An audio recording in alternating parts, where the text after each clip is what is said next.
rise and shine. Coffee's brewing, feeling fine. News is out and on the air. Shizzy Whiz nuts wild, but we don't care. Morning Whiz and Coffee. Talk the news, he's a tease. Laugh it off, we're on the go. Shizzy Whiz nuts, start the show. Let's go.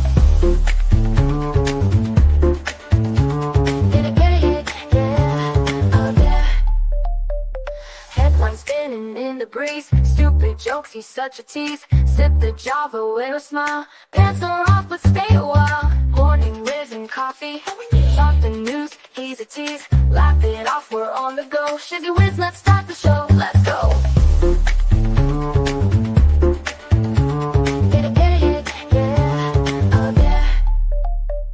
Headlines spinning in the breeze, stupid jokes, he's such a tease. Sip the Java, wear a smile. Pants are off, but stay a while. Morning Whiz and Coffee. Talk the news, he's a tease. Laugh it off, we're on the go. Shizzy Whiz, let's start the show. Let's go.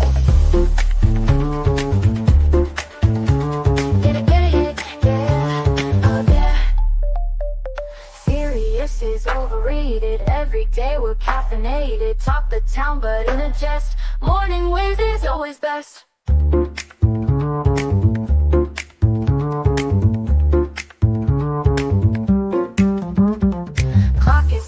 Time to run. Morning show's a load of fun. Grab your mug, don't spill a drop. Laugh your ass off till you pop.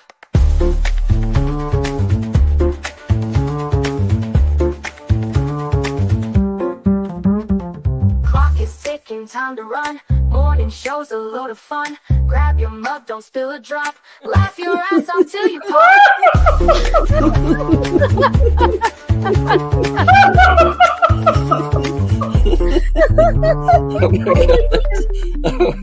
Oh my God, Shizzy breaks Larry.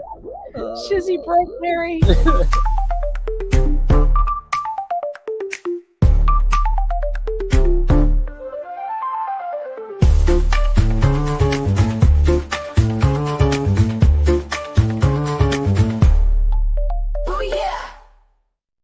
Good morning, all you fine people. How are you doing this morning? Welcome, welcome, welcome. Man, this came in and I almost missed it last night. But we do have something really interesting.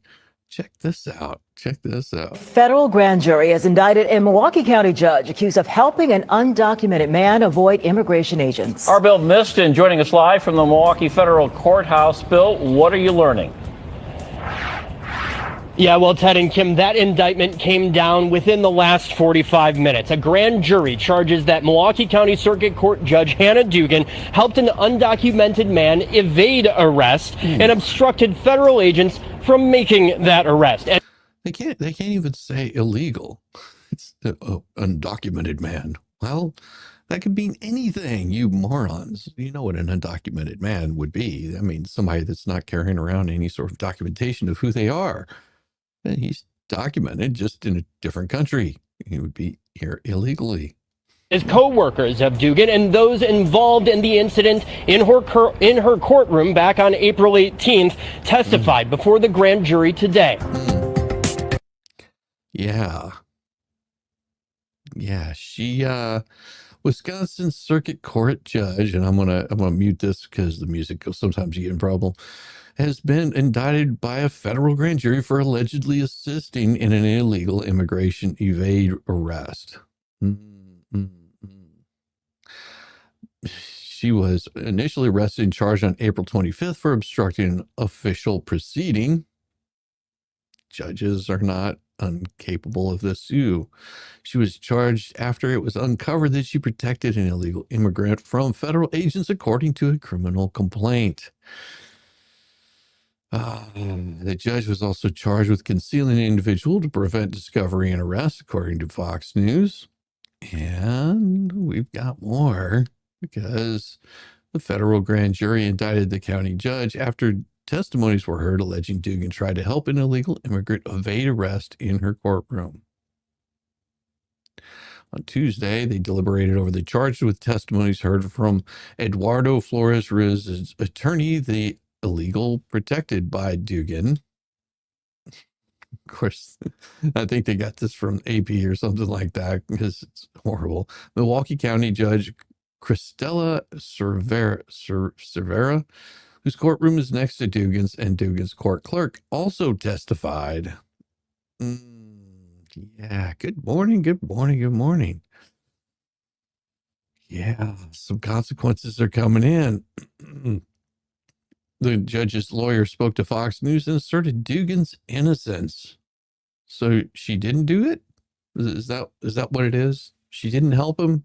Is that what she's trying to say? After she said after her unnecessary arrest, Dugan asserts her innocence and looks forward to being vindicated in court. Okay.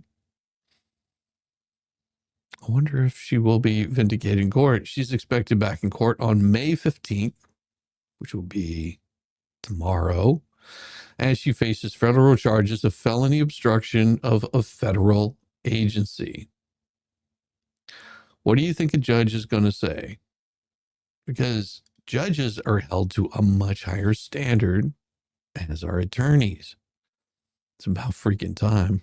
Well, and, of course, she's going to be innocent until proven guilty.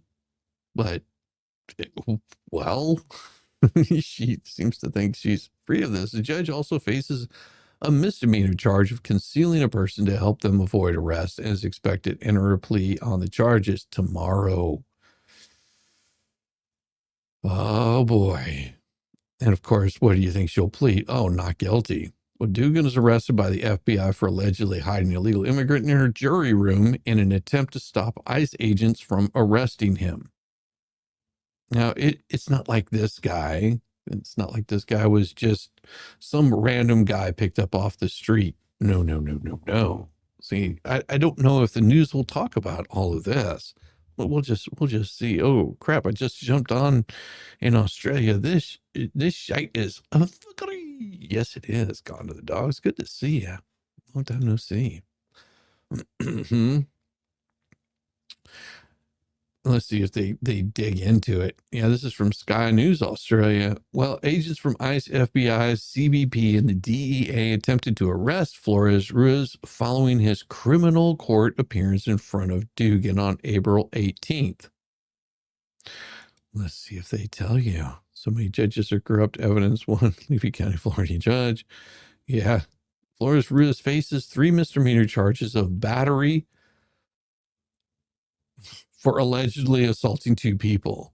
Now, she did this. She did this right as ICE agents came to pick him up. Okay. So you've got a guy that broke the law, was there being held under charges for misdemeanor, for battery, for assaulting 2 people. And if I'm not mistaken, there might have been something a little bit more to that.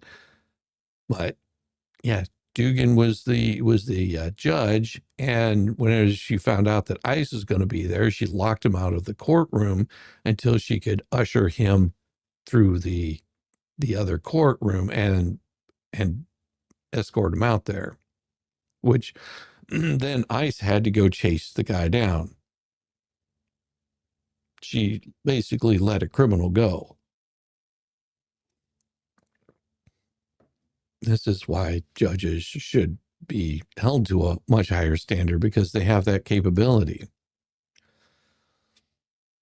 Now, let's see if they get into what other stuff he was accused of. Dugan told officers to escort Flores Ruiz and his attorneys out of a restricted jury door to avoid agents who were waiting for him, according to the complaint,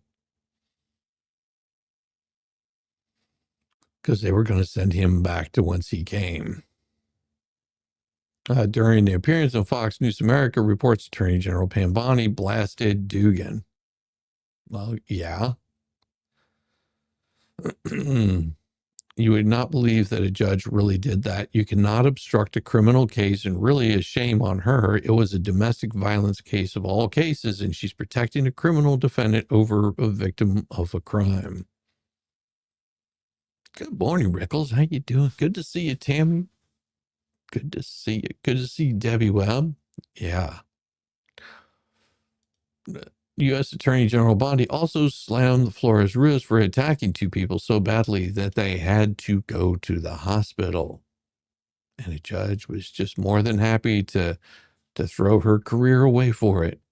They should be saying it. They work for us. Yeah. But they believe that some of these judges believe that they're above the law. Because they think they are the law. He hit the guy 30 times, knocked him to the ground, choked him, beat up a woman so badly, they both had to go to the hospital.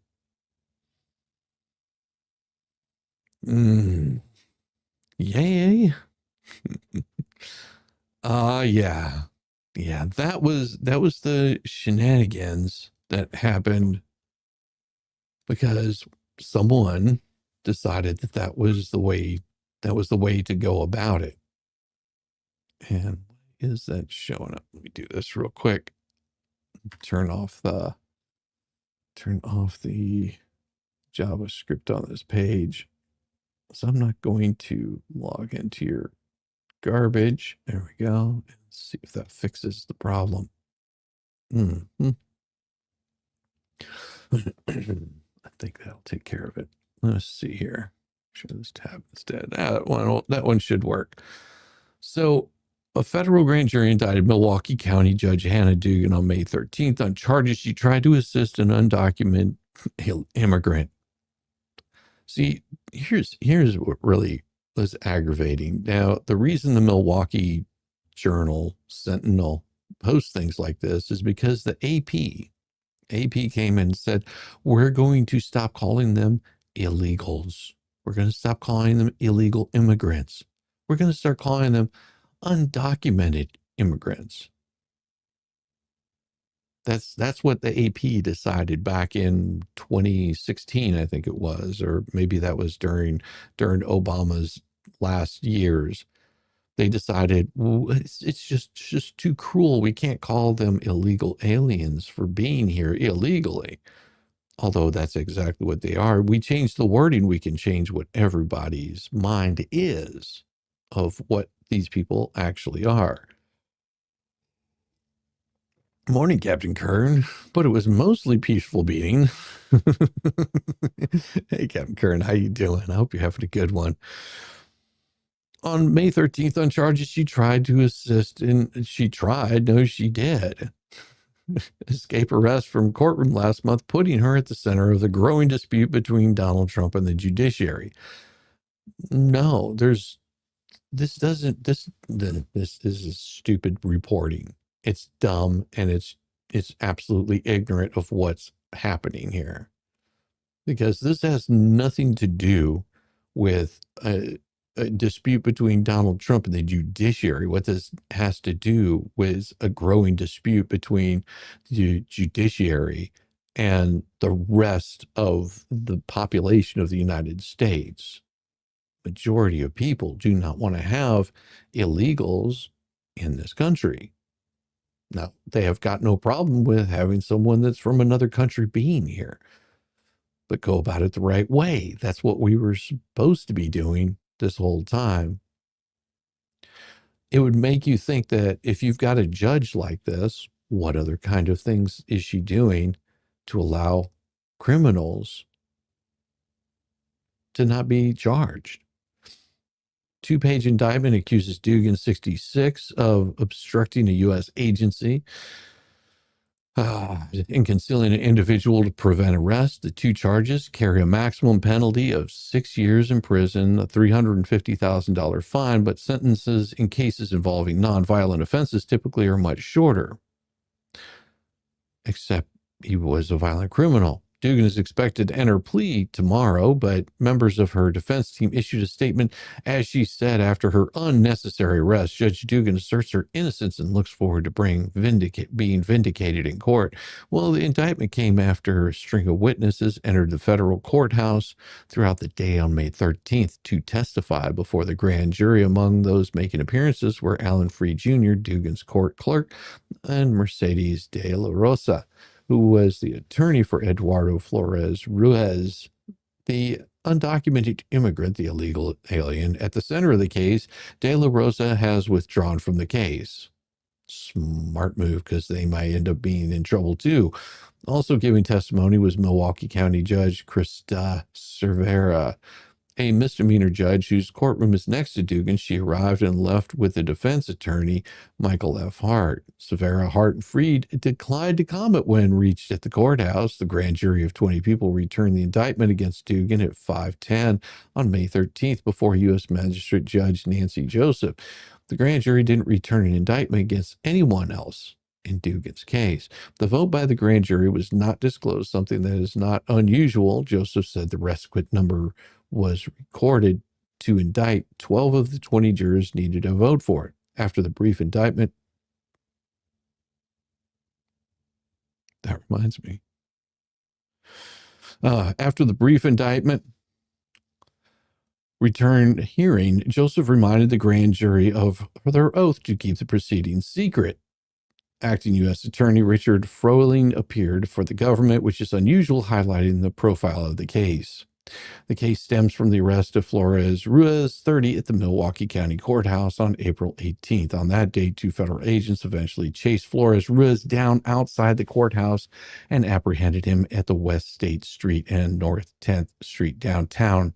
According to the criminal complaint, his arrest is part of a federal crackdown on undocumented immigrants by Trump officials.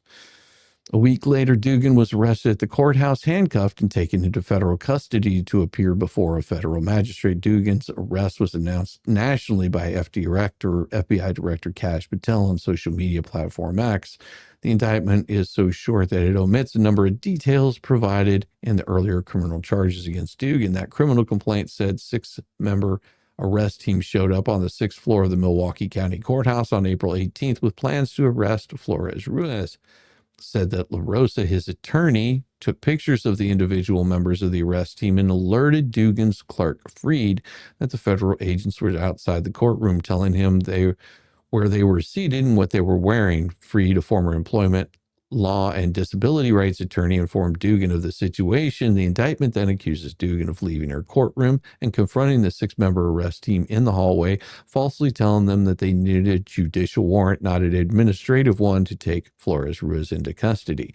It also alleged that the veteran judge, who was first elected in 2016, directed the group to leave the public hallway and to go to Milwaukee County Chief Judge Carl Ashley's office. The criminal complaint said it was actually Cervera, her fellow misdemeanor judge, who took the group to Ashley's office to make a copy of the warrant and talk to Ashley by phone about their plans. Cervera, however, left one agent behind in the public hallway, the criminal complaint says.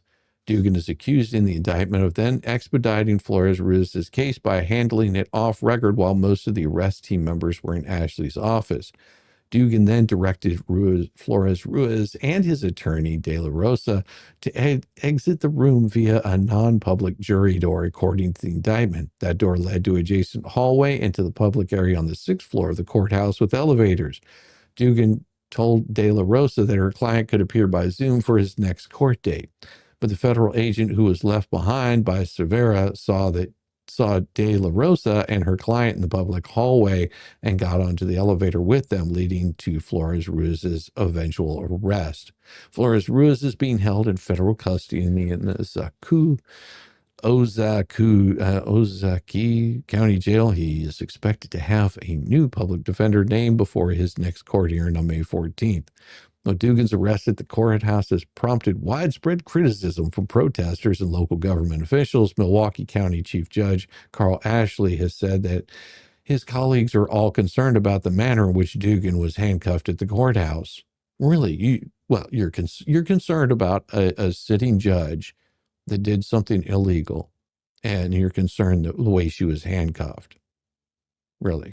That's your concern. Not that she helped aid a criminal and almost escaping.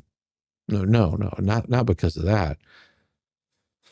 But Trump officials have said they routinely execute warrants and make arrests in public buildings such as the courthouse because they know where and when a person is expected to be and know that the person passed through security checkpoint and should be unarmed. Wow.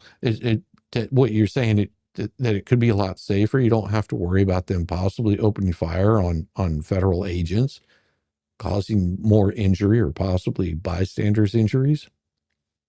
A CNN report on May 6th that confirmed a dozen cases of people being arrested by ICE or near courthouse grounds in Virginia, New Hampshire, North Carolina, Illinois, Pennsylvania, Massachusetts, and Wisconsin. Yeah. Amazing, isn't it? And a judge just, let's just let them go. Let's just let them run amok. Yeah, that's not how it's supposed to go. That's completely bad. Crazy stuff. Crazy people. Look at this. The morning briefing. If Dems want to act like children, they should be jailed, put in jail timeouts. Top of the briefing. Hold on a second so I don't cough into the microphone.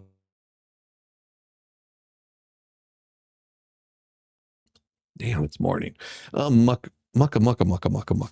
Morning from Fran and Favs. How you doing? Good to see you, J Hip.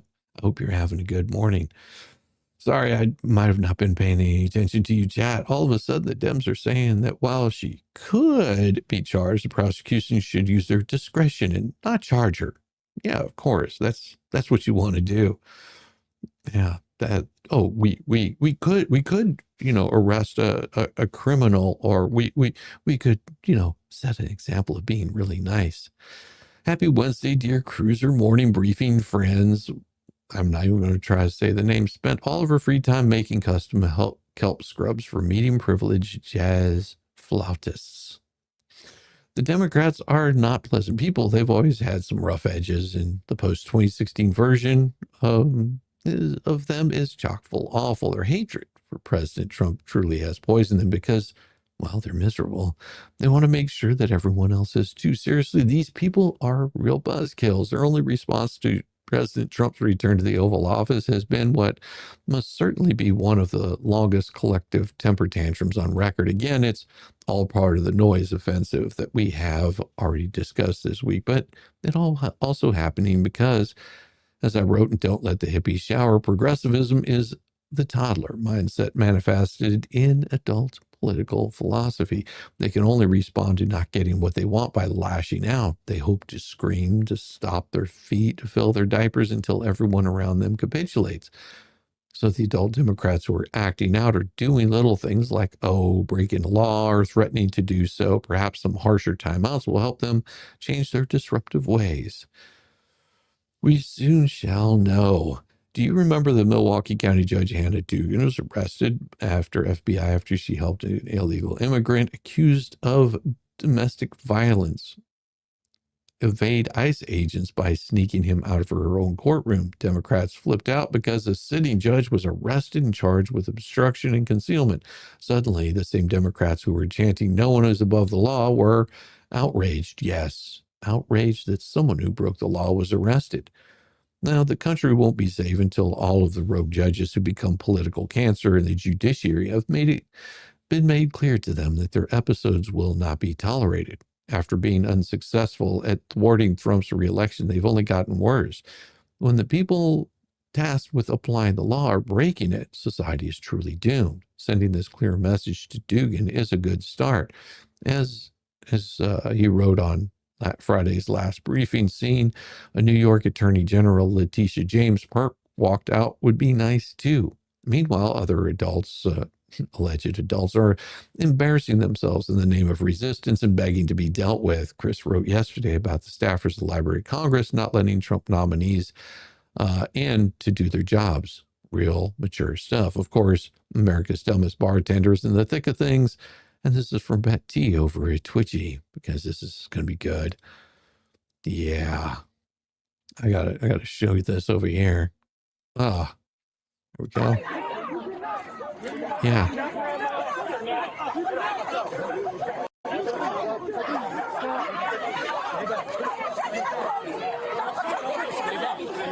Yeah, I remember seeing this the other day. Several House Democrats potentially facing criminal charges after that chaos, a heated altercation that broke out at a New Jersey Immigration and Customs Enforcement detention facility on Friday. A spokesperson for the Department of Homeland Security now saying the Trump administration is taking a closer look at the arrests of those involved in assaults on ICE officers. Yeah, they should be charged no different than any other American would be. If you've got a police officer doing their job and you assault them, that right there should be grounds to have you arrested, arraigned, and thrown in jail. Oh yeah, it's a lot of these people are just deciding what laws they want to follow. I don't think I want to follow that law today. Yeah. What happens whenever you're speeding? Well, if a police officer sees you speeding, he's going to pull you over and write you a ticket. Another AOC temper tantrum. So what's new? Yeah. And News Nation's Rich McHugh joins us live. So Rich, what more do we know about all this? They were breaking the law. How's that? Isn't that all you have to say, Rich? Well, they were breaking the law, and they were thinking that they could get ahead in life by breaking the law. Hi, Nicole. Well, DHS Assistant Secretary Tricia McLaughlin tells me in an email this is an open and active investigation, but stops short of repeating her comments over the weekend that there will be more arrests coming, but says it's an open and active investigation related to this chaotic incident on Friday when the mayor of Newark, Ross Baraka, was arrested. He was accused of trespassing after federal agents say he ignored warnings to leave. Alina Habba, she's the interim U.S. attorney for District of New Jersey. She wrote on X, the mayor of Newark, Ross Baraka, committed trespass and ignored multiple warnings from Homeland Security investigations to remove himself from the ICE detention center in Newark, New Jersey this afternoon. He was released from custody 5 hours later without bond, no plea entered. Here he is after that release. Oh, yeah. Now, that's a dispute. We could be wrong, they could be wrong. But you know who solves disputes? We could be wrong, they could be wrong. You were given some grace by not keeping you held under bond. And probably the reason they did that is because you're the mayor and they know where to find you. And none of these people, we investigated ourselves and found absolutely nothing wrong. Good to see you, Funston. Yeah. I hate to say, son came to visit. We talked, needless to say, I love you, son, but we believe different. If ICE visits, don't call me for bail. Courts. That's why we have courts. Courts solve disputes, not ICE. No, ICE is in the enforcement arm. Okay. ICE is the enforcement arm, and you, sir, broke the damn law. I don't know this guy personally. I don't really care who this guy is, to tell you the truth. But this little girl right here, I have a feeling this is probably his intern, and she's probably saying, she has a look of being a little scared of this guy. But now the attention turning to the 3 Democratic members of Congress there with the mayor. Let's take a closer look at that ICE body cam footage in that chaos at Delaney Hall Detention Facility. They say the video shows the representative LaMonica Ivor. She's the one in the red, pushing and elbowing her way past the Homeland Security agent to get through the gate into the property. The 3 members of Congress hit that guy. They were assaulted and deny that they tried to storm the facility. You can see them screaming at one point in the video of the faces of the DHS agents. Again, Department of Homeland Security tells me that this is an open and active investigation, but wouldn't go far as to say that there will be more arrests coming. Nicole. Oh, really? Yeah, of course there won't be any extra arrests coming out of this. Why would they ever do that? Well, she warned the Trump administration officials that they would soon face a problem. Let's see if they actually bring her up. I'm curious if they do, because that would be interesting. Interesting if they actually pull her up. All right. And Rich, it's not just there in Newark. We're also seeing some chaotic footage of arrests in Tennessee and other places. Yeah. I think I've seen this playbook before. Yeah, we're seeing this nationwide. There's this tension between local officials, local elected officials, and ICE agents. And over the last week, we saw this happen in Worcester, Massachusetts. We saw a raid there. Police union in Massachusetts wants criminal charges now against the city council member after this chaotic protest during an ICE raid in Worcester. Agents were trying to detain a woman who was accused of violent crimes when about 24 people blocked this unmarked car. A woman even stood in front of it while holding her baby off. Well, she should be arrested and the child hand over to a family member and hauled off to jail. Officers on the scene say they were assaulted and that the council member helped stir everything up. So yep, that's obviously assault many right there. residents in Sweetheart over here decided to assault an officer. Started throwing fists. Nope, that'll get you arrested. were outraged, and this I'm surprised that officer didn't arrest her. Instead, he just hauled her over there and pushed her out of the way. Said, "Lady, move." is a trend, Nicole, that we are going to be seeing, likely going to be seeing, continue throughout towns across America. Yep, you're going to see these kinds of arrests happening. Well, a Cortez, I'm just going to call him a Cortez, specifically called out Secretary of Homeland Security Kristi Noem, the border czar Tom Homan, and she accused the Department of Homeland Security of using public intimidation. If anyone's breaking the law in this situation, it's not members of Congress. It's the Department of Homeland Security, she said during an Instagram video posted Sunday. It's people like Tom Homan's Secretary Kristi Noem. If you lay a finger on someone or any of the representatives that were there, you lay a finger on them, we're going to have a problem. Really? So you're calling for them to be violent towards people. Good job, Cortez. Because the people who are breaking the law are the people not abiding by it. Sure they are, Cortez. Her warning comes after DHS spokesperson Tricia McLaughlin said 3 Democrat New Jersey members of the House, Watson Coleman, Menendez, and Monica MacGyver, could be arrested after a visit to Delaney Hall, a New Jersey detention center for Immigration and Customs Enforcement. ICE officials reported that Watson Coleman, Menendez, and MacGyver were pushing and shoving among the people in the crowd outside the facility, though Coleman denies that accusation, except whenever it's on tape. They're going to have a hard time denying that. But do you think anything will happen to them? Probably not. So this right here, Squeaky has the biggest mouth and the small body in the history of humanity and is fond of talking tough. It's mostly talk, but she's really not the tough street chick she pretends to be, but her shtick should be no longer encouraged. The Department of Homeland Security is standing firm on its commitment to enforcing the law, with Assistant Secretary for Public Affairs Tricia McLaughlin making it clear that lawmakers, including Cortez, are not above the rules. In a bold statement, McLaughlin emphasized that if AOC engages in trespassing or assault against ICE agents, the Trump administration would not hesitate to take action, including making arrests. This strong stance is a direct response to the continued efforts by far-left lawmakers to undermine immigration enforcement. Honestly, these people are lucky that Trump isn't the vindictive destroyer of political enemies that they keep making him out to be. His administration is responding within the bounds of the law. If he wanted to become an extrajudicial like his enemies are, he's in a position to really make things difficult for them. But he's not an emotionally unstable infant in adult clothing. He just has to put up with them every day. These ingrates are lucky that their version of him will never exist. And not everything is baby flamingo.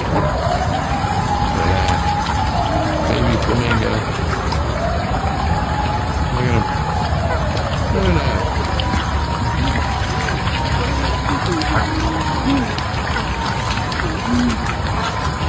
Look at him go. Baby flamingo. Look at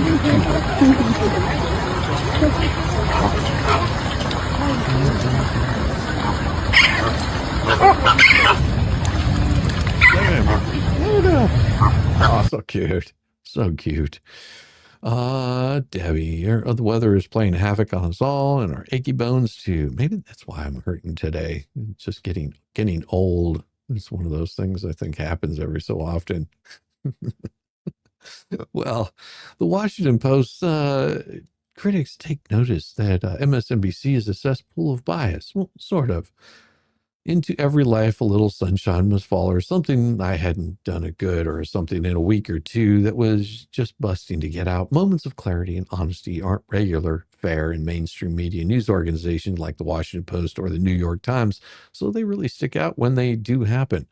The article we're looking at here was written by the Washington Post media critic Eric Wemple. While the temptation is to respond, well, duh, to some of his conclusions, I have to give credit where credit is due. Rarely do I do any of the Democrat water carriers at Washington Post or the Times wander away from the hive mind. Remember, the lefties love to eat their own, and there's always a risk of one of them being canceled from within. The headline for Wemple article reads, MSNBC in 5 words. I could not agree more. The subheading says he's searching for dissent and debate on the cable news home for America. Yes, any of us could have saved Wemple some time and told him what he's going to find, but it's best to let him work through this on his own. Wemple's curiosity was piqued by an exchange between MSNBC host Stephanie Ruhle and Michael Steele, one of the network's favorite fake Republican lapdogs. Ruhle was predictably tearing into President Trump and insulting his supporters, boilerplate stuff. For the broadcast home of Trump derangement syndrome, and the subject doesn't matter, the Chihuahua bark commentary at MSNBC all sounds the same. Ever the dutiful low-T Pat Steele responded to Ruhle's diatribe by saying, I could not agree more. Wemple does not report whether Steele was then given a treat for being obedient. Here's how Wemple kicks things off after sharing the above exchange. With the response, I looked up at my TV screen from my kitchen table. Had Steele just articulated MSNBC's unofficial motto? Over the last 100 days of the second Trump administration, CNN has erupted into regular shout-fests over the latest Trump outrage. Fox News, too, has had its moments of internal combustion, especially on its highest-rated show, The Five, where rotating co-host Jessica Tarlov often snipes at her conservative peers. As for MSNBC, does anyone ever debate stuff on this network? Again, I had to answer that question handy. To find the answer on his own, Wemple subjected himself to almost 18 hours of torture watching MSNBC from the time Joe and Micah hit the air at 6 a.m. all the way through to Ruhle's late-night cry for help. I'll give him this. He is a brave one. That will also be the last gracious thing I write about Wemple in his column, because yikes, does he go off the rails with his conclusions. To his surprise of absolutely no one, Wemple gets his answers to his questions rather easily. He admits that MSNBC is just one big competition to see who can bash Trump the hardest. He then praises some of the bashing. Still, he had to conclude that all of that leads to the vast expanse of predictable programming in which people passionately agree with one another. Here's where Wemple jumps the track and the shark. In the pre-Trump times, MSNBC's current programming model would have been outright journalistic fraud. Trump days, not so much. And we have daily proof over at CNN. The segments featuring that network's Trump-supporting contributors are loud, chaotic, and poisoned by frequent distortions of reality. At least CNN viewers get to hear the pro-Trump arguments in all their fact-deprived glory. However, I lean towards the CNN model, but not enough to strain my calves. See, if everyone's passionately agreeing with one another, it's all cool. If it's the service of tearing down President Trump and his administration, it's chaotic. If two sides are being represented, of course, in Wemple's Trump deranged syndrome disease mind, it's only the Trump supporters who might misrepresent things. In the end, Wemple thinks the best advice is to read newspapers. Well, who wants to tell him? You can, right here. I may be a little bit off my game, but we will carry on. Orange Mad Bad. Yeah. Oh boy. Yeah. It spreads to other places too. The issue is never the issue. How the commies dupe their dopes into protests and violence. Well, for everyone, including myself, who was wondering how the Marxists get their useful idiots to engage in some Tesla fraudage, I think I found the answer. An SDS radical once wrote, the issue is never the issue. The issue is always the revolution. In other words, the cause, whether the inner city blacks or women, it's never the real cause, but only the occasion to advance the real cause with some accumulation of power to make the revolution. David Horowitz. That means no one cared about George Floyd. No one at the top of the communist hierarchy. Anyway, the Marxists just use this overdose death to rally their street animals to burn and pillage our nation's big blue garbage towns. Floyd was nothing more than a convenient reason to destroy, and more importantly, to further their goal, the destruction of Western civilization, and to fuel the incipient rise of communism in the United States.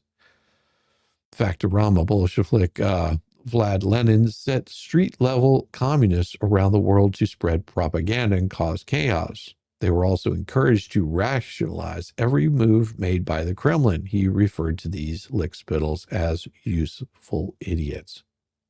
It also means that these people don't care about the black, the gay, or the trans people, nor do they care about due process for illegal immigrants.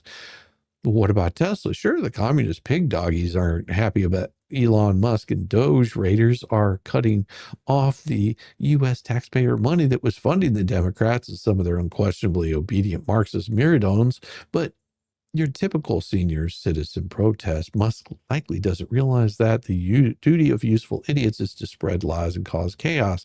I suspect many of these mental belly flops have no idea that they're marching for Marxism. The communists have tapped into a group of practical plonkers they haven't utilized since the 60s, the original hippies. Here it is. Fascism's trying to grow. No, we say no. We say no. We say no. We say no. Fascism's trying to grow. There you go. All right, that's the Liberal scene. ladies, that's what you have to look forward to in your life. I mean, I just don't know who's telling them to go do. Who's telling them that singing is their thing? Who's? Yeah, that's what they want to do.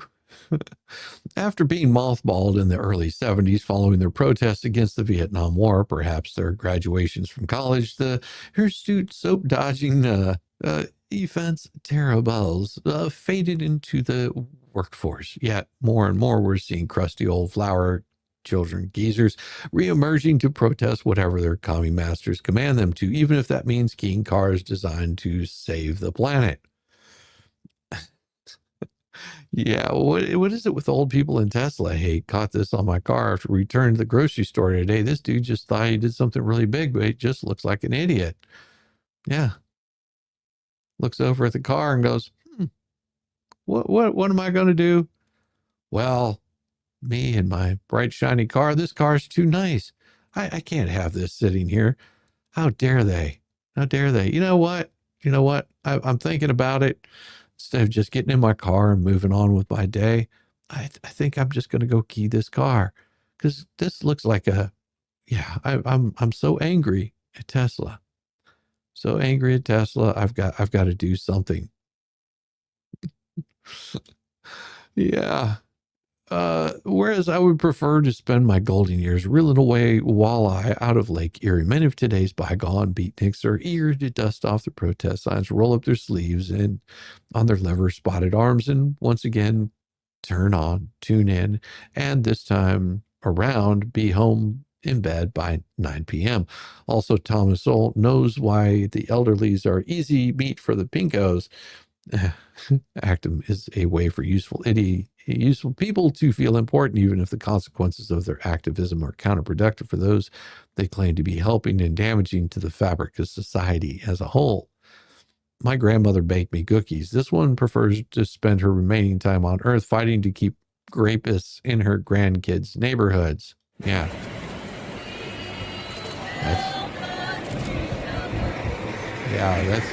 That's what grandma wants to do.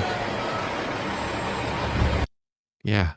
Today's resistance consists of little more than bored seniors and testicle-hating Sally boys watching this gluten-free dingus both fight power and go through puberty at the same time as he squeak peeks. We watched this the other day. You can almost hear his other testicle trying to drop. But it's not arrhythmias that and milksops that in the fight against our values is the left releases its senior squadrons and NAMBLA lads onto the streets and in front of the news cameras to draw away your attention. Something much more insidious is taking place in our colleges. Propagandists posing as teachers and professors are brainwashing legions of hapless kids looking for purpose. Pinkorama, one of the 45 goals of communism for America includes this gem, goal number 17. Get control of the schools, use them as transmission belts for socialism and current communist propaganda. Soften the curriculum, get control of teachers' associations, put the party line in textbooks. Well, millions of kids enroll in colleges and universities looking for an education, but end up with indoctrination. Now, I'm not going to show her, but this particular teacher decided she wanted to, well, go at people. She is not a useful idiot. She's far worse. A filthy communist. She believes communism is the way. What she doesn't understand is that communists always delete each other. The good news is Donald Trump has gained popularity with young people as well as Black and Hispanic voters. Trump stands for liberty, freedom, not the communism that the useful idiots on the left are peddling, with younger voters embracing these Western values, wanting to raise kids. Yes, some of you, these might be your grandkids that are following these kinds of philosophies. They don't have to agree with Trump, but they believe that there's a way through all of this, and that's what they're looking for. The future no longer scares the bejeebers out of me. So the next time you see a blue-haired toilet person screeching about colonizers, racism, or jet gifted to Trump, just remember the issue is never the issue. The issue is always about the revolution, even if the annoying, useful idiot blowing her nose on a Tesla is too stupid to understand that. And you too can find more columns like this over on PJ Media. Click in, click it, and make sure that it's fun. That's what we're doing. We're having fun today. I'm ready to get rich. Okay, Stormy, you want to get rich? The Marxists picked the weakest thread in our country, which was race relations. That was their vector for attack, since class disparity bitching didn't work. Well, and you have to remember that the left used to be on the other side of all of this. If you look at the old Dixie South, yeah, and of course, you'll have them say, well, the Dixiecrats were just a small amount. No, they had a lot of pull. They had a lot of pull, and especially in the South. The recreational outrage crowd, well, that's really what it is. That's really what it is. It is a recreational, just to be outraged, instead of looking at it and going, yeah, is this a fight that's worth fighting? I don't know. What we're going to do is we're going to take just a quick coffee break. I got a request for this one the other day, so this one is for you. I'm going to go grab some more coffee, and whenever we get back, we're going to have a little bit of mandatory fun team building quiz and see what happens with that.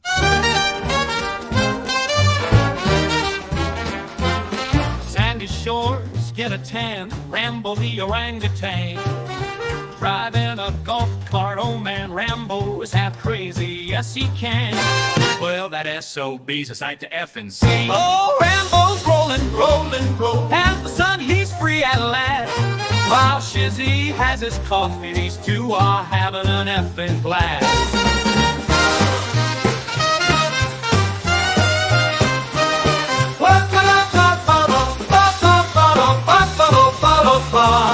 Whoa, Rambo's rolling, as the sun he's free at last. While Shizzy has his coffee, these two are having an effing blast. Shizzy on the dunes, coffee in hand. Rambo is a loon, and Shizzy is, well, that is too dirty to say here.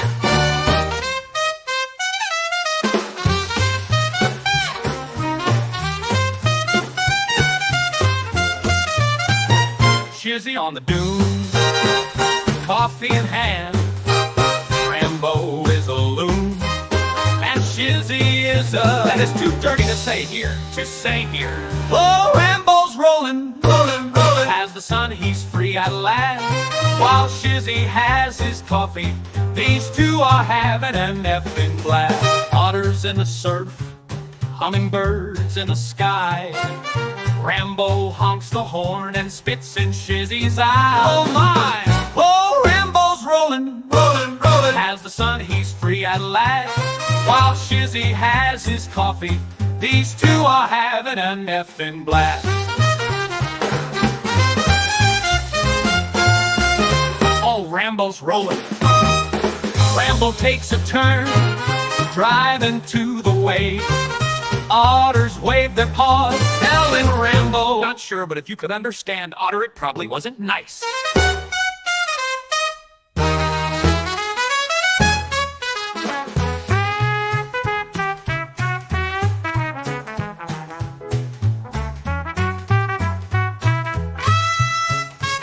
Rambo takes a turn, driving to the waves. Otters wave their paws, telling Rambo, not sure, but if you could understand, Otter, it probably wasn't nice. Oh, Rambo's rolling, rolling, rolling, as the sun he's free at last. While Shizzy has his coffee, these two are having an epic blast. So here's to Rambo, otters and hummingbirds by the edge of the ocean. And Shizzy, well, he might just be there too.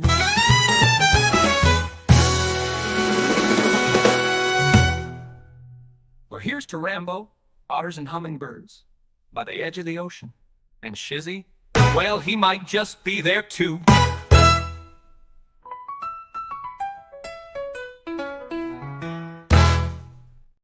Yeah, hit that thumbs up and subscribe. That's what you came here for, right? To make your morning more enjoyable. We'll make mine more enjoyable by just, slapping that little like button, showing it some love.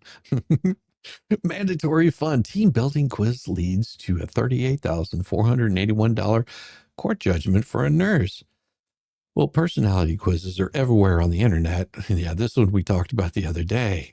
You can find out which golden girl you are, what Harry Potter quote best represents your relationships, or what song by the Captain and Tennille describes your typical workday. Some of these silly quizzes tie in more serious personality tests like the Myers-Briggs type indicator. One of those tests triggered a British nurse so strongly that she sued over it and won. If you're unfamiliar with the Myers-Briggs test, here's how Psychology Today explains it. When the responses are scored, the assessment yields a psychological type summarized in 4 letters, one for each preference: extroversion or introversion, I, sensing or intuiting, and thinking, T, or feeling, F, if the judging, J, or perceiving, P. The resulting combination one of 16 possible type descriptions, such as ENJT or ISFP or whatever. An NHS worker had been awarded them almost $30,000 or 30,000 pounds or $38,481 in compensation after being compared to a Star Wars villain Darth Vader at work. Reports the BBC. Lorna Rook's colleague took the Star Wars themed personality test on her behalf, with it concluding that Miss Rook fell into the Darth Vader category. Rook claimed that the quiz resulted was a detriment to her that made her feel unpopular. She also said that it led to anxiety at work. Well, the report continues. The characterization is fairly positive.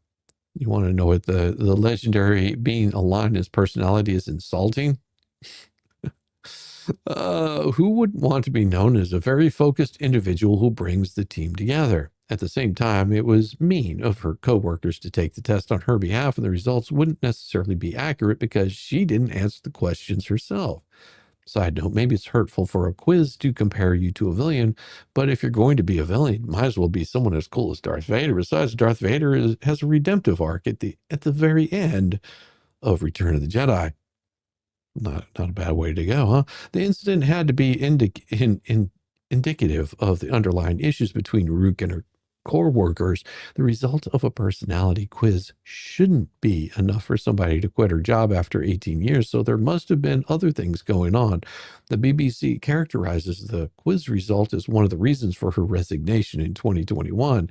Well, if anything, Rook's story exposes the danger of the same lame team building activities that companies and governmental entities, in this case, foist on their employees. Forced fun can be no fun at all. The case underscores the potential risks of informal workplace activity, particularly those involving personality assessments or character comparisons. It emphasizes the duty of employers to foster a respectful environment and demonstrates that even humorous or lighthearted team-building efforts can have serious consequences if perceived as demeaning. For what it's worth, Rook may have been more Karen than victim. She tried to get more money out of her suit, but the judge only awarded her one claim and denied the other 3. Knowing that the fact remains, it's harder for me to feel sorry for her. I flunked my personality test. Yeah, I skipped that day. And I'm sure that a lot of you people have been in a workplace environment, at least I hope so, at some point in your life. And of course, they would always have some sort of team building exercise that they would have going on. In the 70s, it was, little cheers or whatever. In the 80s, they would put you in a group and they call it synergy. And it was to pump you up on the sales floor, to make you do things that you really didn't care to do, any number of things. They would have them at schools. They'd call them pep rallies. They have these little team building efforts to get you to support whatever thing that your overlords want you to support. I usually skipped out on those things. Anytime they had a pep rally, yeah, I would skip class and just disappear. And I would find other things more useful to do with my time, like study, things like that, because I was more wanting to get done with school. They didn't like that too much. Everybody would be holding a pep rally and I would be sitting down and going over my latest math homework, or because I always sucked at math. So that was always a task for me. So it was me doing these kinds of things that, didn't make me very popular. Why won't you hang out at the pep rallies? Why would I want to hang out at a pep rally? I don't care if whatever sports ball team is going to win this year or not. It affects me none whatsoever. Now, if I was on that team, that would be a different story. Because then I would have to be there because I'm trying to garner some, support so people come to, Friday night, any number of things. But I just wasn't wanting to be a part of it. My goal in school was to get the hell away from all these psychopaths as quickly as possible. That was my goal. And now, I will say that I've been in a job where part of their team building was to call us all a bunch of racist, misogynistic, horrible names while asking for us to sit there and take it. We had a few guys that I worked with, and they would have their team building thing, and it would be in some sort of diversity, equity, inclusion kind of course that we had to take. You have to be here for this. And all of us would find a way, me and about 3 other guys, to absolutely avoid it. And one guy managed to absolutely make sure that he never had to be in there. You know what he did every single time? Every single time that he would go in there, he would start saying the most racist, misogynistic things that he possibly could find to say. And of course, that would set them off. Some woman would be up there, giving her little spiel because, well, that's what her company was paid to do. And he would just go, well, why is it that we always have to have women talking? Why don't we ever hear any men up here talking about this? And, you'd say smart ass things like that. And eventually they said, please stop showing up to those. It was always good for a laugh. But, I just usually would say, I'm in the middle of rebuilding an engine.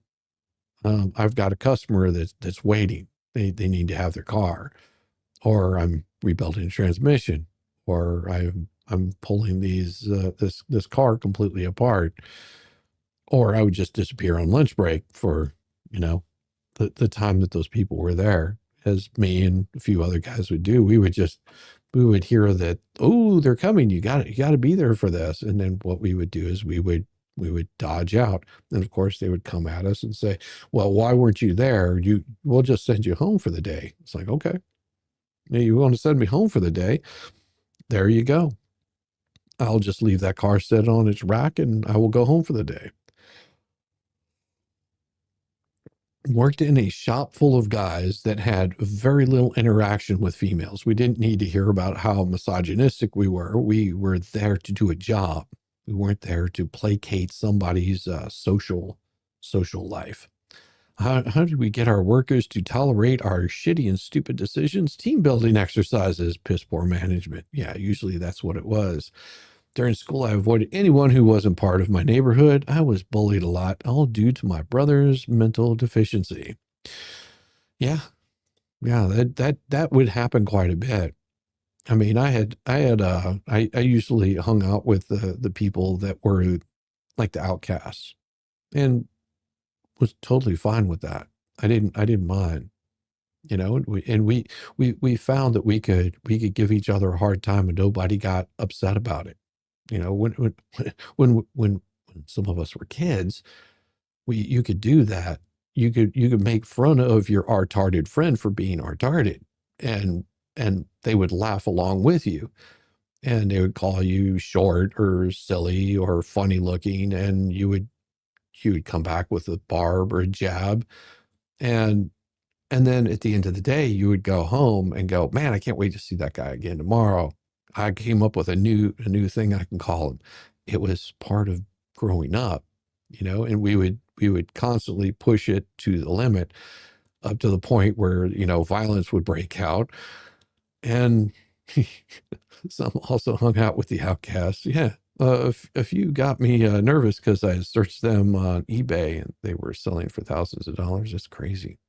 During, yeah, there was a lot of fakes out there now, even some that are intentionally aged to look old. Where are those eBay? I don't know what you guys are doing. You're having a totally different conversation. I have no idea. Well, Matt Margolis says, how the leftist mob inspired me to buy a Tesla. For years, Tesla was the dream car I never thought I'd own. I remember back in 2018, stepping into a Model X at a California showroom. I didn't even drive it.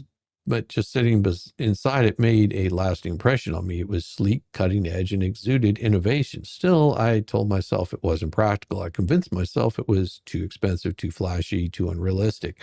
Tesla was maybe someday kind of purchase until the left went absolutely unhinged. And then Elon Musk became public enemy number one, the left to the radical left. Showrooms were attacked, Teslas vandalized, and online mobs screamed for boycotts. Not because of anything Musk did was wrong, but because he dared to partner with President Trump and speak out against government waste and corruption. Her outrage was so over the top, it had the opposite effect. If anything, it made Tesla more appealing to me. In fact, I wrote back in March that the left's complete meltdown has pushed me closer to buying one than I've ever been. Of course, I wasn't going to buy a new car just to make a statement. Nevertheless, I found myself back on a Tesla website more often, pricing out models and daydreaming. The more the left raged, the more I felt like buying one just to spite them. But I'm not that impulsive. I needed to make sure it made financial sense. That's when I crunched the numbers. With the help of Grok, I analyzed the cost of owning a Model Y. Shockingly, it came out cheaper than buying my Nissan Rogue. That got my attention. I figured I had to test drive one before making any big decision. I got my chance on a recent family trip to my hometown in Massachusetts. While in town, I swung by a local Tesla dealership and took a Model Y for a spin. And that was it. Game over. The technology, the style, the drive quality were all amazing. And then there was the full self-driving feature, and that just blew me away. I knew right then I was buying one. Once I got back home, I pulled the trigger. Ordering the car was ridiculous easy through the Tesla app. Everything was smooth until I ran into New York State's absurd regulations. Even though there's a showroom right in Buffalo, I had to drive 3 hours to Oneida to actually pick up the car. Why? Because New York's backwards auto franchise laws blocks Tesla from selling directly to customers. The only reason I didn't have to go all the way downstate to get it is because Tesla partnered with Oneida Indian Nation to get around the state's restrictions, a loophole New York Democrats are already trying to shut down. So yeah, I made the trek, and honestly, it was worth every mile. The handoff was seamless. Just a quick visual inspection, sign this, initial that, a few taps on the app to set up my phone as the key to the car, surrendered my Rogue, and I was on the road. Best part, I didn't even really drive home. Tesla's full self-driving, handled it, navigated traffic, made turns, passed slow drivers. It was like something out of a sci-fi movie. I'm still in the early days of having my Tesla. It'll be 2 weeks on Friday, and I'm thoroughly enjoying the car and appreciating everything it does. Tesla is driving the automotive industry into the future. They may not be for everyone, but if you've been thinking about Tesla, I highly recommend it. Be part of the future. And Just JM, thank you so much. I was called a stupid pearhead with walnut-sized bracelet recently. I'm still quite crushed and humiliated. It's okay. Pearhead, pearhead with a walnut-sized brain. That's so wonderful. You should be crushed. You should be crushed, if especially if it's walnut-sized. I mean, you can always say, "Hey, you want to taste my nuts?" I mean, in other words, there's zombies, and they're after your brains. Why are they so worried about the size of your brain? Pear-sized head. You should be crushed. You should be totally crushed, Jay. Shame on you. Good morning. How you guys doing? Oh my, oh my, oh my. It's going to be one of those days, isn't it? I feel wonderful. It's going to be great. It's going to be great. Yeah, I told my wife way back, I was like, I might get a Tesla. Well, just because, well, why the hell not? But the problem is I don't need a new car. My car is in perfect working condition. I know it's what, 10, 11, I don't know how old it is. It's over 10 years old. I'm trying to think, 20, 12. Yeah, I'm going on like 12-year-old car. Okay. I'm not really worried about it.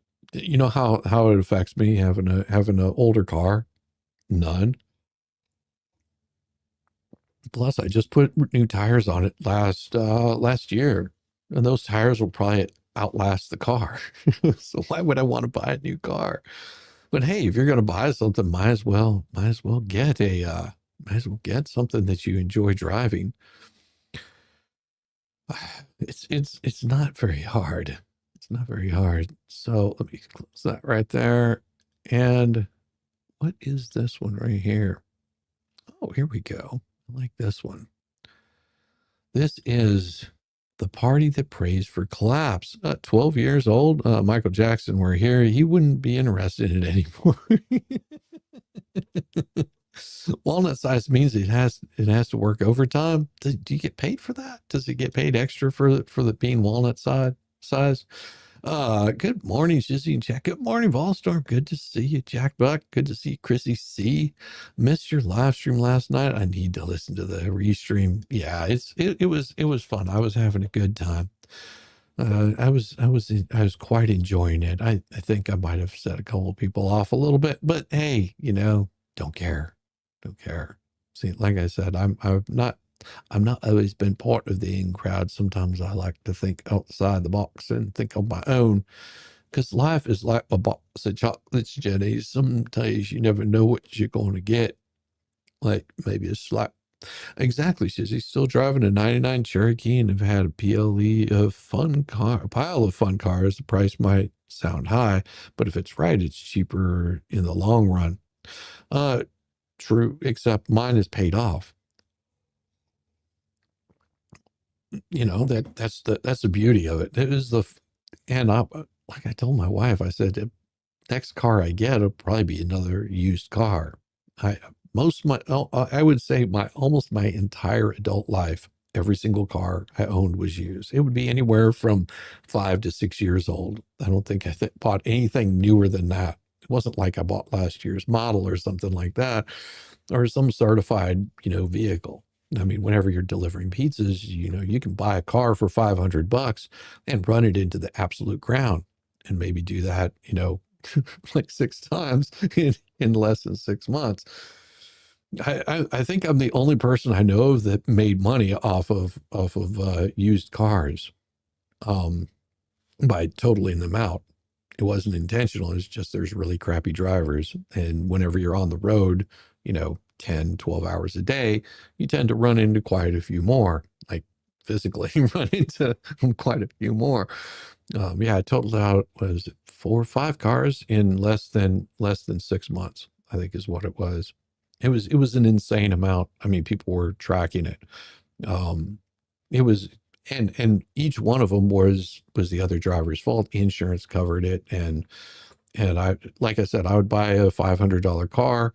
It would get totaled out for about $1,500, 2,000, something like that. And then I would go buy another $500 car, and some other moron would hit me and wreck that car, or hit it in a parking lot, or do a U-turn in the middle of an interstate, those kinds of things, Yeah, I did buy which would really piss me off. I had this beautiful little Celica.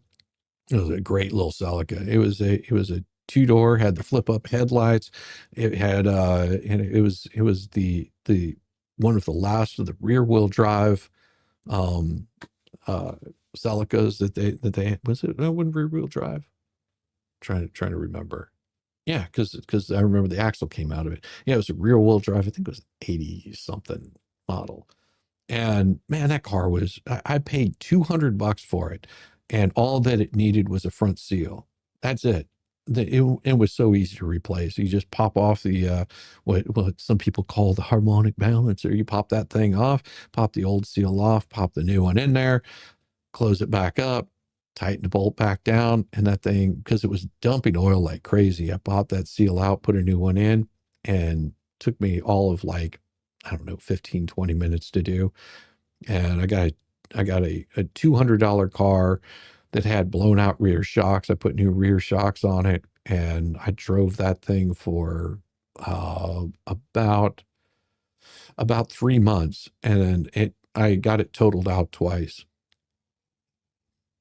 No joke. In 3 months' time, I totaled that car out twice. One of them I had a lady, it had a lady that pulled in front of me driving side by side. She did this number, and it busted out the front headlight, like the side light. And they said it was more expensive to repair it than it would be to replace it. So they paid me $1,500. 3 months later, seriously, I only had the car for about 2 weeks at that time. I had a lady do a U-turn on a 4-lane highway while she was all the way over on the right-hand side. I was going past her. She decided to make a turn into the side of my car. She pushed me into oncoming traffic, totaled out the whole side of the car, broke the side axle. And yeah, that one sent it to the scrapyard. Oh, that was $2,500 on that one. I don't know why it ended up being more, but that's what they paid me for it. And I bought a new bass rig with it. So that's how it goes. I think, like I said, I think I'm the only one that could make money off of totaling out an old car. And that doesn't include the 280ZX that I had, where some lady pulled out of I don't know. Each one of these were old women. I don't know. It was really weird. She pulled out of not a gas station, but a restaurant.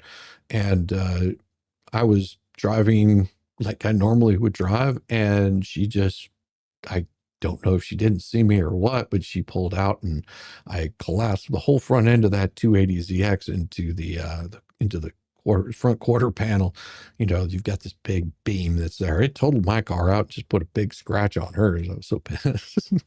It's like, yeah, whenever the police showed up, they were just like, holy cow, because the whole front end was crumpled up, the hood, everything. That's how it goes.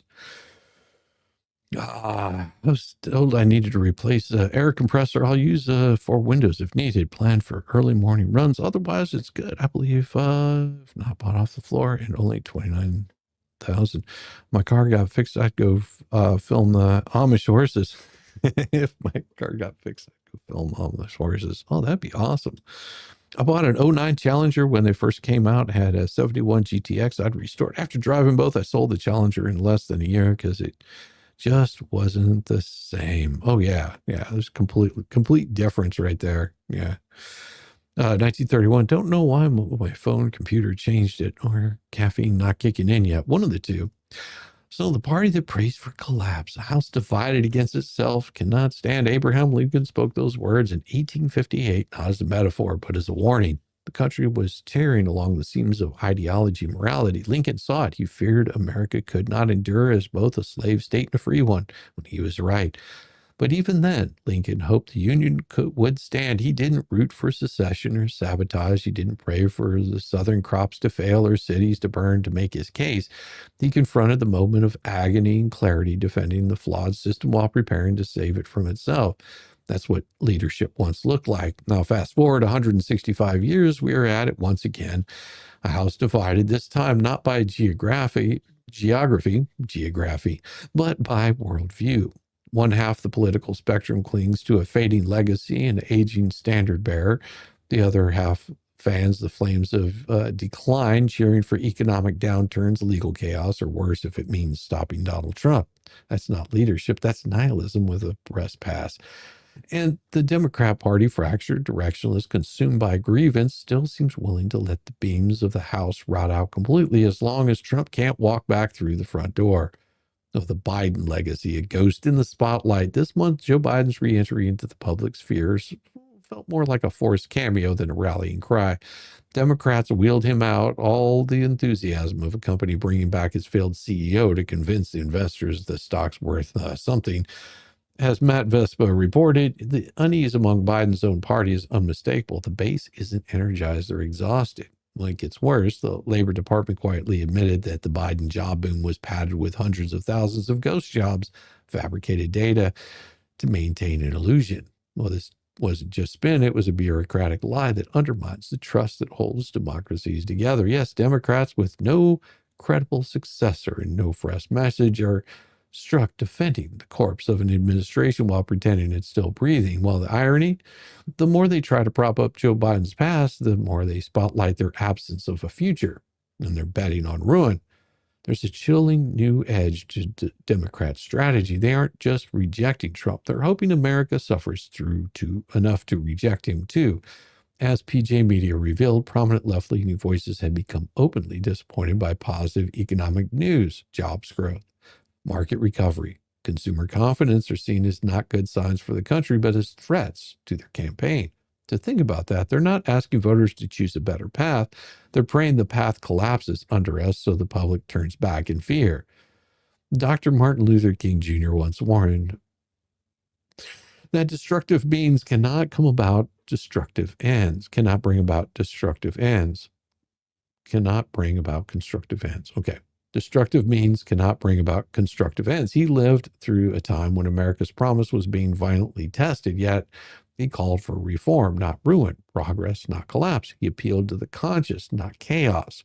Imagine how he'd view the party that now roots for unemployment, volatility, and disorder to not bring justice, but to fail to destroy a rival.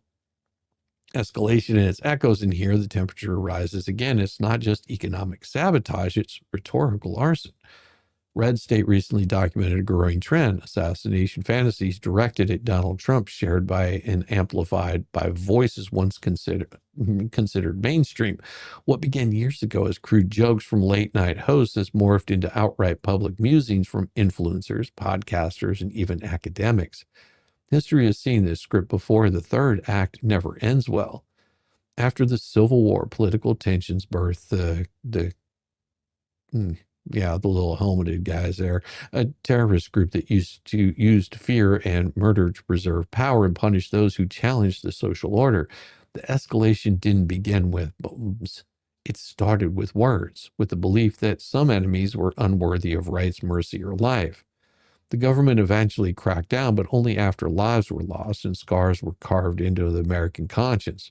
A century later, Dr. King led peaceful marches and prayed for the soul of a nation. He was met with dogs, water hoses, illegal surveillance, and ultimately a bullet.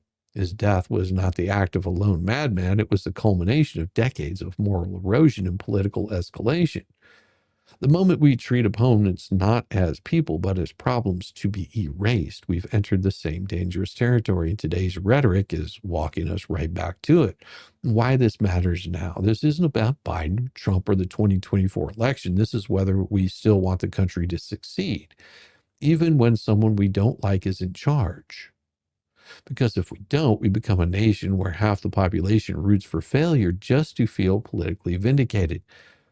Then we're not living in a republic anymore. We're living in a zero-sum battlefield, and sooner or later, battlefields draw blood. The Democrat Party is not now powered not by proposals, by animus, not by unity, but by the fantasy that if they can't win, maybe the country shouldn't either. reckoning coming. Abraham Lincoln was willing to suffer personal political defeat to keep the Union intact, and Dr. King was willing to die in the hope that his country would outgrow its hate. Today's left would rather see a grocery bill skyrocket or a city riot than witness Donald Trump take the oath again. And that's not dissent. That's not resistance. That is rot. And Americans are seeing it more clearly every day, because in the end, the question we must ask is simple. Who still believes in this country, even when it doesn't vote their way? If the answer isn't the Democrat Party, then maybe it's time voters ask themselves if that party still believes in them. Good to see you. Your 76 Toyota Celica GT Sportster. Oh, that was a fun car. Yeah, that was a fun little car. Let's get rich, y'all. I miss being able to work on them anymore, but I can still sit back and think about them, drool and grin. I'm with you, Buck Naked. That's correct. Oh my gosh. Oh my gosh. So we've got just a little bit more to go. Yeah, just a little bit more to go. RFK Jr.'s nefarious autism crackdown. Revealed MSNBC's crack journalism is at it again. Well, what did they actually do? What did RFK actually do? MSNBC producers would have been hard-pressed if they had tried to squeeze more hubris and delusion into a 9-minute segment replete with sentences ending in the signature upward inflection that liberals borrowed from the 1980s MTV programming and that they apparently believe conveys circumspection. Thank you. It kicks off with the evidence-free smear of Trump's new Surgeon General. Well, let's just see what they had to say. You just announced your new nominee for the U.S. Surgeon General, who never finished her residency and is not a practicing physician. So can you explain why you picked her to be America's top doctor? Because Bobby thought she was fantastic. She's she's a brilliant woman. Bobby really thought she was great. I don't know her. I listened to the recommendation of Bobby. Donald Trump passing the buck again. This time about his pick, or as he puts it, RFK Jr.'s pick for U.S. Surgeon General Casey Means. Means is a doctor turned wellness influencer who is prominent in the Make America Healthy Again sphere. Okay. And as the Associated Press reports, she, quote, has no government experience and dropped out of her surgical residency. So why are we? See, this is one thing that I don't like about a lot of these news stations. Whenever they quote AP. Now, you have to understand where AP is coming from. I mean, if you look up Sungmin Kim and Matthew Perrone that did the writing on this, the Sungmin Kim, if I'm not mistaken, is the same one that told everyone to trust the science and that you should go and get jib-jabbed. Yeah, that may be the same one. If not, I guarantee you do a little research on her and you'll find out that that's the kind of person they are. Casey Means has no government or experience and dropped out of her surgical residency program, saying she became disillusioned with traditional medicine. Okay. Do you see anything wrong with this picture? So she didn't want to become a surgeon. Program, saying she became disillusioned with traditional medicine. In other words, she fits right into this Trump administration 2.0. Really? You think? Why is the government experience a good thing? Well, because then you get to see the bureaucracy. Molly Jong-Fast and Cameron Kasky are still with us. Thank you, guys. All right. Cameron, what does... Oh, this is where it's going to get crazy. You're going to have those kind of inflections. What does her selection say to you? Well, I was reading up on it, and I saw that she said she talked to trees. You were reading up on it? You were reading up on what? But she's still a doctor. Yeah, so is Joe Biden. Which made me say, oh my God, I miss Game of Thrones, because they do that on that show.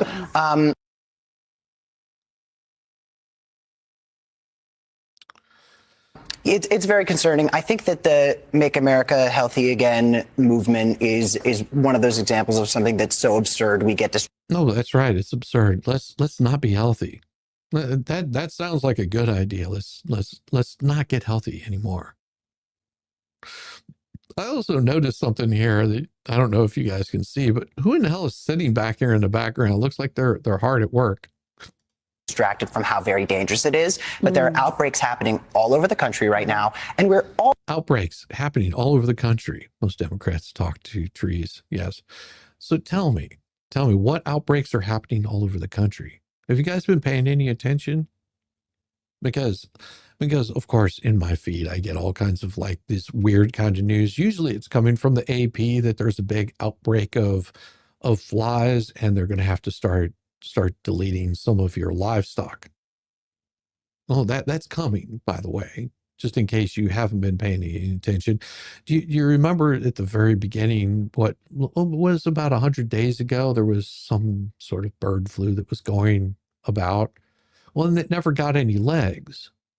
Well, because there was too many people going, we can't afford any eggs. We can't afford the chickens. They were destroying entire flocks of chickens. I guess it's flocks, nests, something like that. They were destroying off so your chicken prices raised and your beef prices are pretty much stayed the same high price that they already are. But now there's going to be a new meat shortage. Outbreaks of measles that came with all the illegals. Imagine that. Outbreak of what? Measles? Is that coming from who did have their childhood vaccinations? Yeah, didn't stop them from unaliving them. Outbreaks of measles. Yeah. Already seeing the consequences of RFK Jr.'s madness. There's certain things from the Trump administration and from all the things they're doing to pull apart the government where we are going to be seeing. Pull apart the government. Is Trump pulling apart the government, or is he getting rid of government waste? I mean, that would be the question. Are there certain things that you need to have for a government to best serve its, the people that it's supposed to be serving? Are there certain things that need to be in place? Yeah, absolutely. But whenever you're spending billions of dollars on trans activist agendas in foreign countries, that's not helping the United States. How is that good waste of government funds? I did send you a lesson from the Intel school about how words are used to sway thinking. Yeah, I saw that. Used American car as Soviet car. Oh no, I got the story.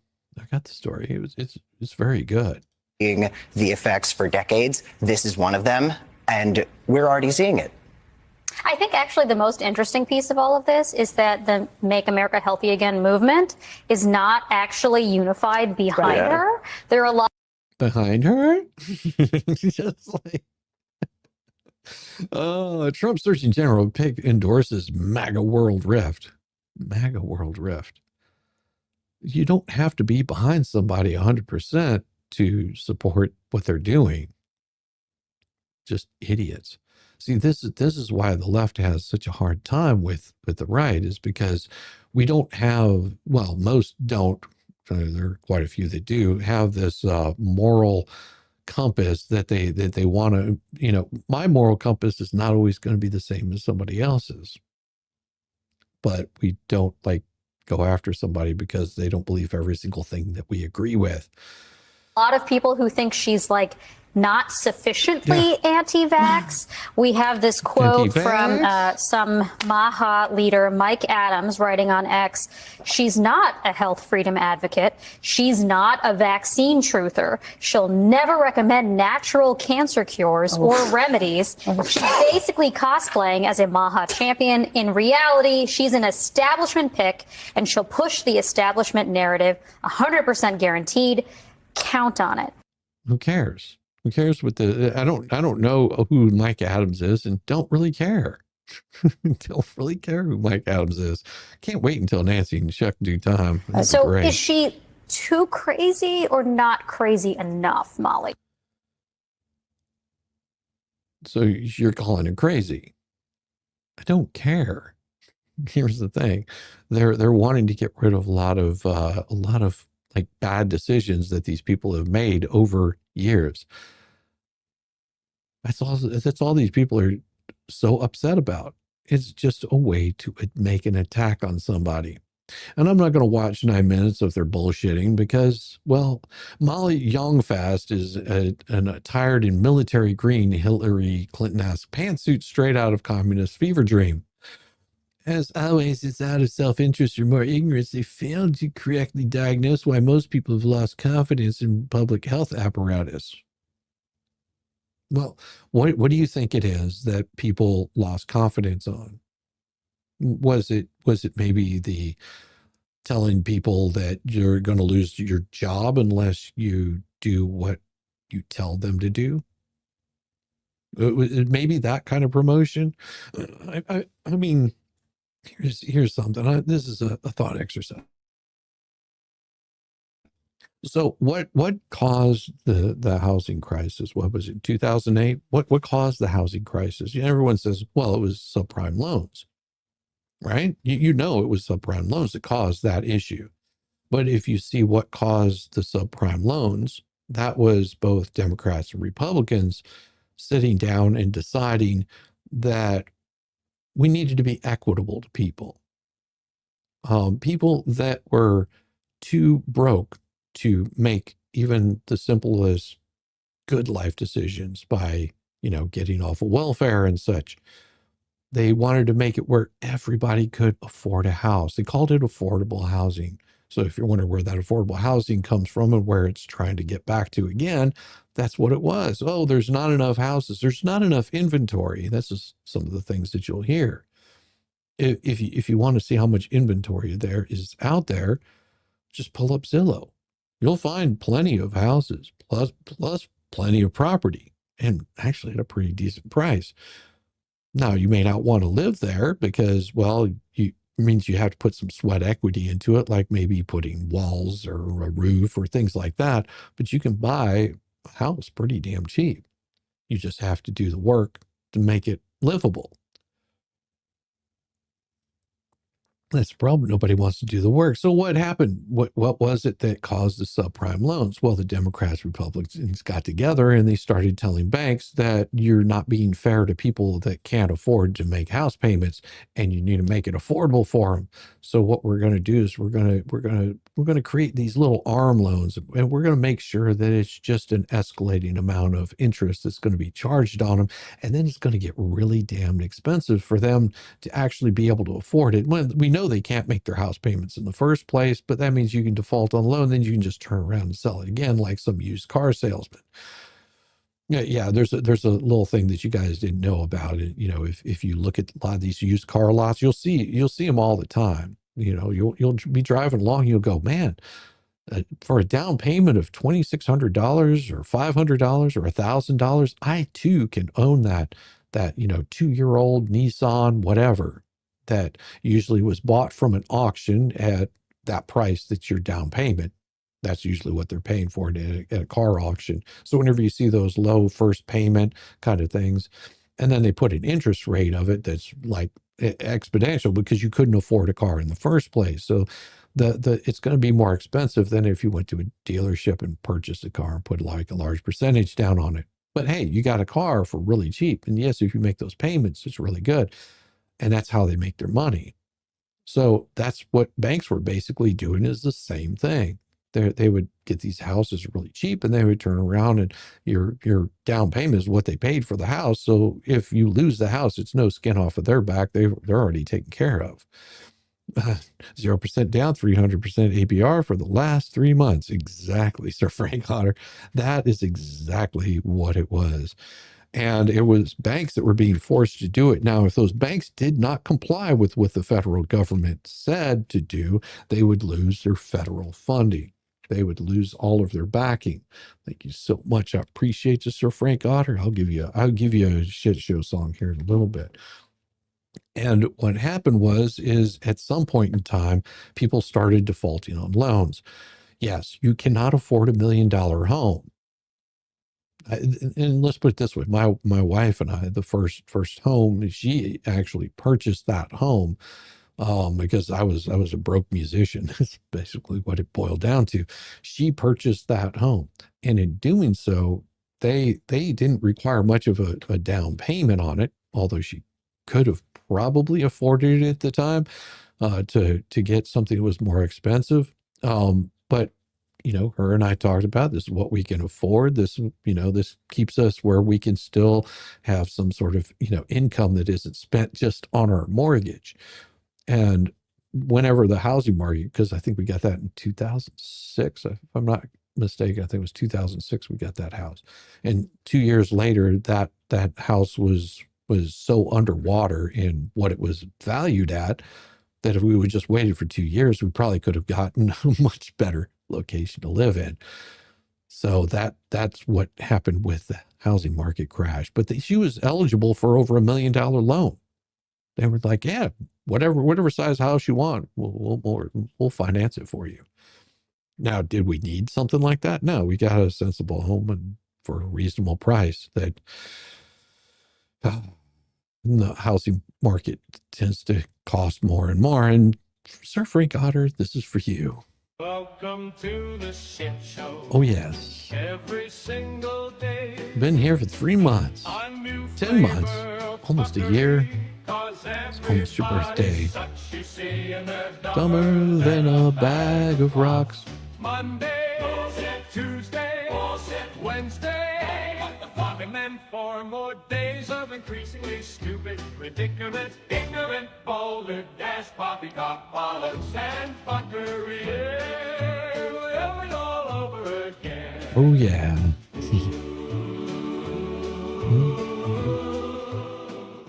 Well, what happened to the general rule that your mortgage payment shouldn't be any more than 1/3 of your monthly take-home pay?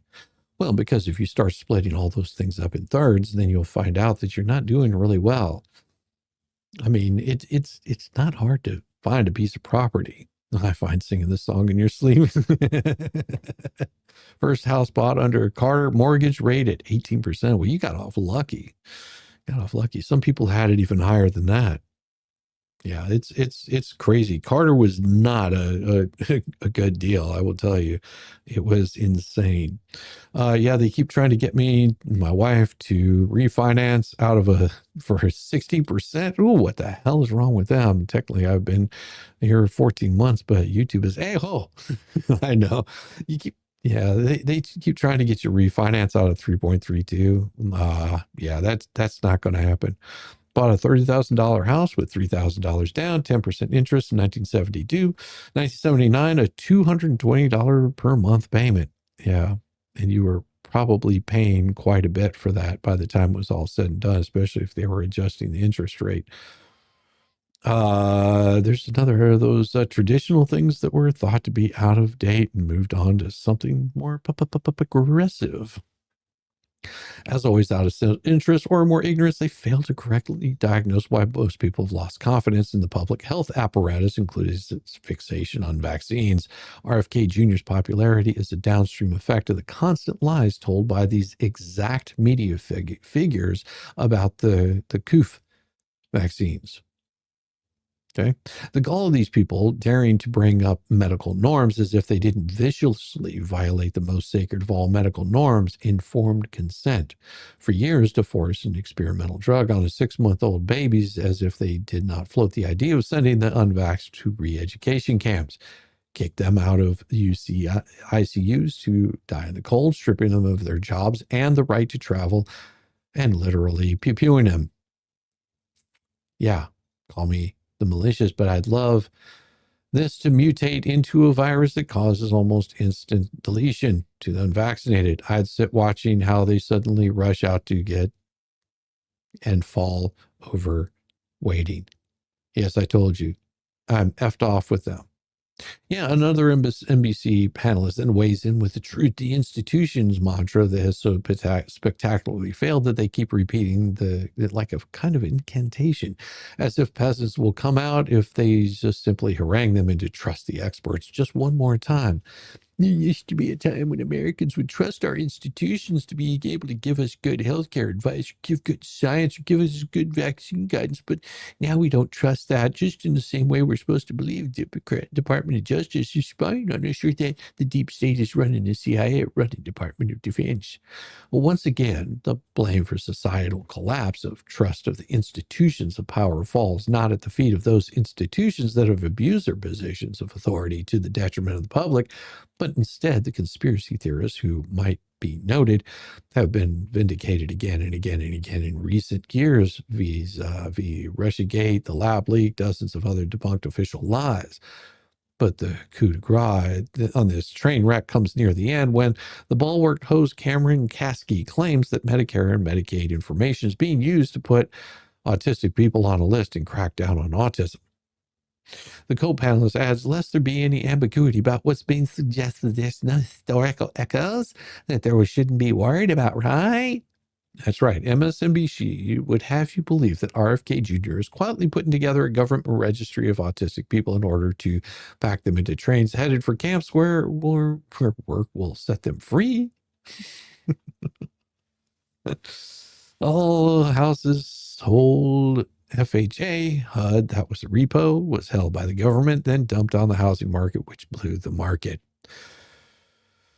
Yeah. Not all of them, but it was because people couldn't afford to purchase. They shouldn't have been buying a house in the first place. They should have put a larger down payment and then been held liable whenever the banks failed. They should have been completely allowed to fail. It would have balanced things out much better. And whenever those banks would have failed, you would have seen the housing market get much better, because then you wouldn't have idiots purchasing property. Oh my gosh. Well, it is that time. I'm going to send all you fine people off to go harass another one of my favorite people in the world, which would be Mo in the deep end, because, well, why not? That's what you guys should be doing anyway.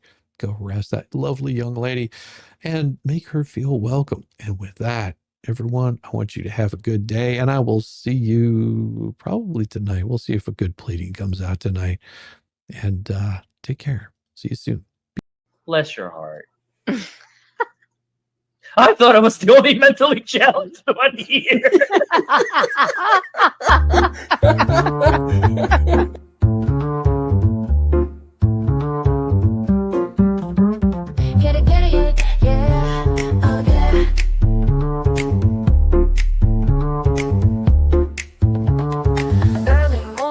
And shine, coffee's brewing, feeling fine. News is out and on the air. Shizzy Whiz nuts wild, but we don't care. Morning Whiz and Coffee.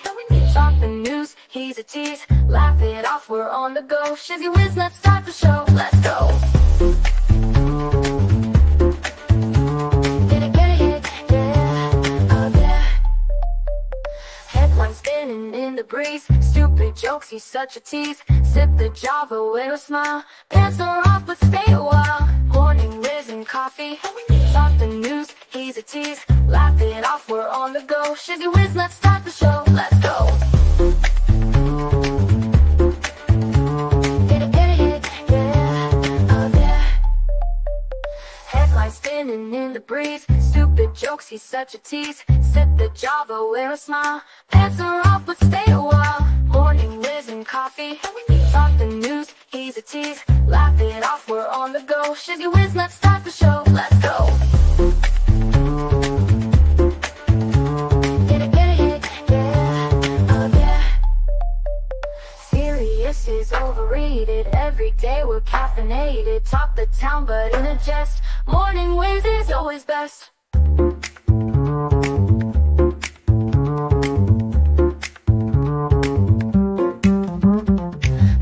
Ticking, time to run. Morning show's a load of fun. Grab your mug, don't spill a drop. Laugh your ass off till you pop.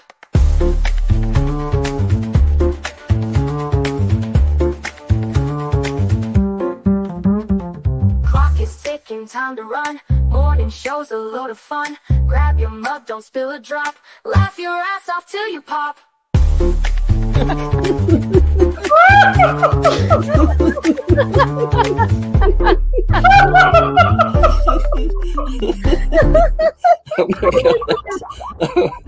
Oh my god, Shizzy breaks Larry. Shizzy broke Larry.